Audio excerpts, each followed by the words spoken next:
Ketua KPU dan Ketua Mahkamah Konstitusi terbukti melanggar kode etik dalam pencalonan Gibran Rakabuming Raka sebagai calon wakil presiden.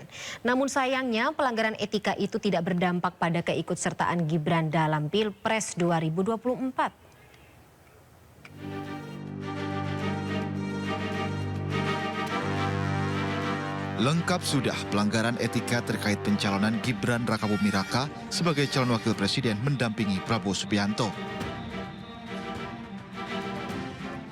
Terbaru, Dewan Kehormatan Penyelenggara Pemilu menyatakan Ketua KPU RI Hasyim Asy'ari melanggar kode etik. Hasyim dinyatakan bersalah karena telah mengubah peraturan KPU untuk menerima pencalonan Gibran tanpa berkonsultasi dengan DPR yang saat itu disebut sedang menjalani masa reses.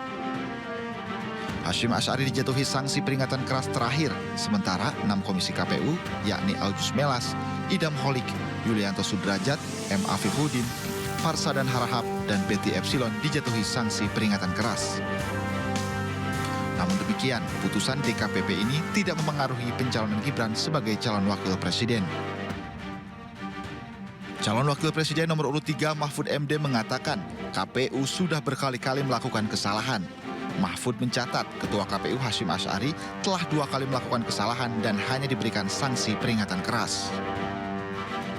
Hasyim Asy'ari bersalah, yang lain juga bersalah. Dan supaya diingat, KPU ini sudah berkali-kali melakukan pelanggaran. Sudah berkali-kali. Banyak sekali. Kalau kita beritahu hanya diperbaiki gitu, lalu tidak ada perbaikan ke berikutnya. Ini kesalahan yang berikutnya. Dan Saudara Hasyim Asy'ari itu salahnya sudah 2 kali peringatan keras. Sementara itu, calon wakil presiden nomor urut 1 Muhaimin Iskandar berpandangan pelanggaran etik yang dilakukan Ketua Hasyim Asy'ari dan komisioner KPU lain dianggap sebagai catatan hitam. Caimin pun berharap ada tindakan yang bisa membuat bangsa ini bangga dengan mengedepankan etika. Ini catatan hitam yang saya kira menjadi keprihatinan nasional. Semoga ada langkah-langkah yang membuat kita sebagai bangsa percaya diri dan bangga bahwa bangsa ini mengedepankan etika. Langkah Gibran Rakabuming Raka sebagai calon wakil presiden memang tidak biasa. Gibran yang usianya masih di bawah 40 tahun lolos sebagai cawapres setelah Ketua Mahkamah Konstitusi Anwar Usman mengabulkan gugatan syarat minimal usia calon presiden dan wakil presiden.